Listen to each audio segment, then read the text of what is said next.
அஸ்ஸலாமு அலைக்கும் வரஹ்மத்துல்லாஹி வபரகாத்து. நவீன உலகமும் இளைஞர்களும். இளமை பருவம் அல்லாஹ்வின் அருளாகும். தனி மனித ஆளுமை வளர்ச்சியில் மிக முக்கிய பருவமாகவும் படித்தரமாகவும் காணப்படுகிறது. உடல் ஆரோக்கியமும் உணர்ச்சி உத்வேகம் துடிதுடிப்பு அமையப்பெறும் பருவத்தில் பக்குவப்படல் அவசியம். ஆற்றல்களும் ஆவல்களும் வேட்கைகளும் உணர்வுகளும் சரியான நெறிமுறையில் வளப்படுத்தல் வேண்டும். சமூகத்தின் முதுகெலும்புகளான இளைஞர்களின் பாதுகாப்பும் மேலாண்மையும் சமூகத்தை காக்கும் அரண்களாகும். நவீன சவால்கள் அவர்களை திசை திருப்பிவிட்டன. சமய சமூக கலாச்சார விழுமியங்கள் மறக்கடிக்கப்பட்ட நிலையில் பிறந்தோம், வாழ்கிறோம், பொழுதை கழிக்கிறோம், நேரத்தை வீணடித்து மகிழ்ச்சியில் மூழ்கிறோம் என்ற உணர்வோடு வாழ்வு கழிகிறது. கொலை, கொள்ளை, பாலியல் குற்றங்கள், போதைப்பொருள் பாவனை முதலியவற்றுக்கு சிக்குண்டுள்ளார்கள்.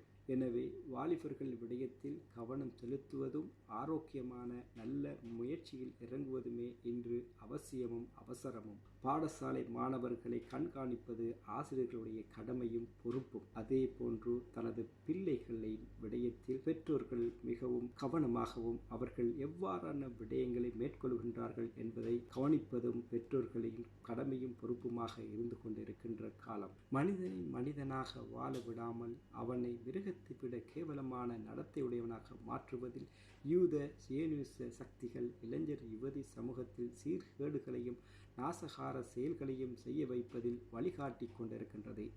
இளைஞர் சமூகத்தை படுகுழியில் விழ வைத்து அவர்களுடைய மூளைகளை சலவை செய்து கடவுள் கோட்பாடு, இறை நம்பிக்கை என்பவற்றிலிருந்து தூரமாக்கப்பட்டு விடுகின்றார்கள். பாதுகாக்கப்பட்ட இளைஞர்களை தவிர சமூக வலைத்தளங்களில் உள்ள மோகத்தை அதிகப்படுத்தி அதன் மூலமாக திசை திருப்பி வெற்றி கண்டும் வருகின்றார்கள். Social media, YouTube, Instagram, Snapchat, Facebook, Twitter, Google play, WhatsApp போன்ற சமூக வலைத்தளங்கள் ஊடாக சமூகத்துக்கு நல்ல விடயங்களை எடுத்து செல்கின்ற இளைஞர்களும் இருக்கின்றார்கள். நன்மைகளை விட தீமைகள் அதிகம். சோசியல் மீடியாவில் இந்த கலாச்சாரத்திலிருந்து நமது இளைஞர்களை நாம் எவ்வாறு பாதுகாக்க முடியும்? நல்ல விடயங்களிலிருந்து தூரமாகிக் கொண்டிருக்கின்றார்கள். தீய விடயங்களிலிருந்து விடுபட்டு நன்மையின் பால் அவர்களை கொண்டு வருவதற்கான முயற்சிகளை மேற்கொள்ள ஒவ்வொருவரும் தனி முயற்சிகளை மேற்கொள்ள வேண்டும். அன்புள்ள சகோதரர்களே, நம்மால் முடியுமான பங்களிப்பு அவர்களுடைய வாழ்க்கையில் மாற்றத்தை ஏற்படுத்துவதும் நமது கடமையும் பொறுப்பும் அல்லவா? நாம் ஒவ்வொரு